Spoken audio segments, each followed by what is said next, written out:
Hi everyone, welcome to Ionic Legal where we break down law into simple form. So here's another information और हम start करते हैं एक important question से। क्या जो वाइफ ने सुसाइड कमिट किया है वो हस्बैंड या उसकी फैमिली की क्रूएलिटी से तंग आकर किया है?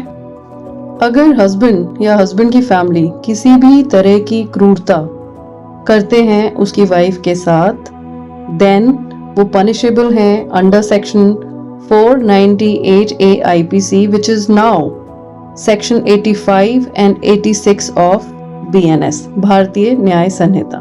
और अगर क्रूएलिटी की वजह से वाइफ सुसाइड कमिट कर लेती है तो वो पनिशेबल है under section 306 IPC abetment to suicide which is now section 108 of Bharatiya Nyaya Samhita.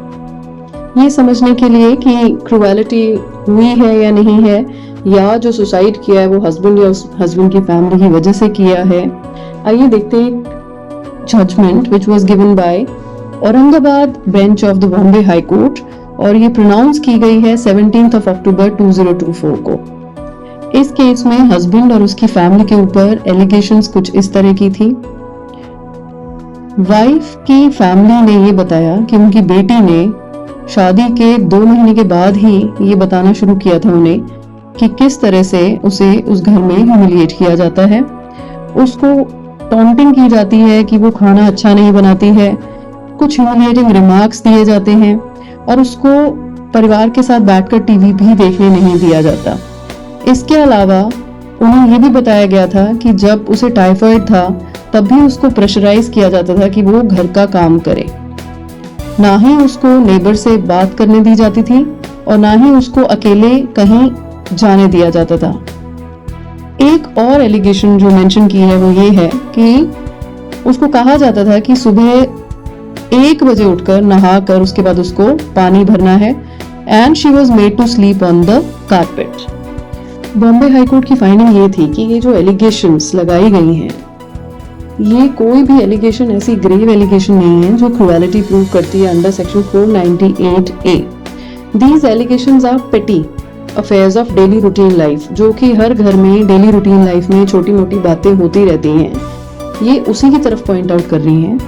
In instances को हरासमेंट कहा जा सकता है, लेकिन हर हरासमेंट जो है वो क्रूएलिटी नहीं होती।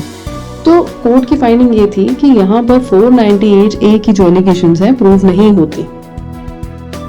Aurangabad bench of Bombay high court की finding regarding section 306 IPC abetment to suicide जो कि सेक्शन 108 ऑफ BNS है, कुछ इस तरह थी।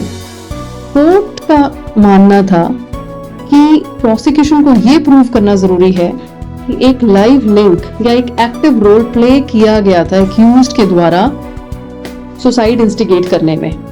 प्रोसिक्यूशन को ये प्रूव करना निहायत ही जरूरी है कि इंसाइटमेंट थी, किसी भी तरह से इंस्टिगेट किया गया है या एड किया गया है और अबेटमेंट की गई है टू कमिट सुसाइड। लेकिन इस केस में जो लास्ट मीटिंग थी हस्बैंड की और उसकी फैमिली की विद द वाइफ वो 2 महीने पहले हुई थी, तो काफी गैप था और कहीं भी ये भी नहीं बताया गया कि उसके बाद कोई किसी तरह की ओरल या रिटन कम्युनिकेशन हुई थी वाइफ के साथ या वो मिले हैं आपस में।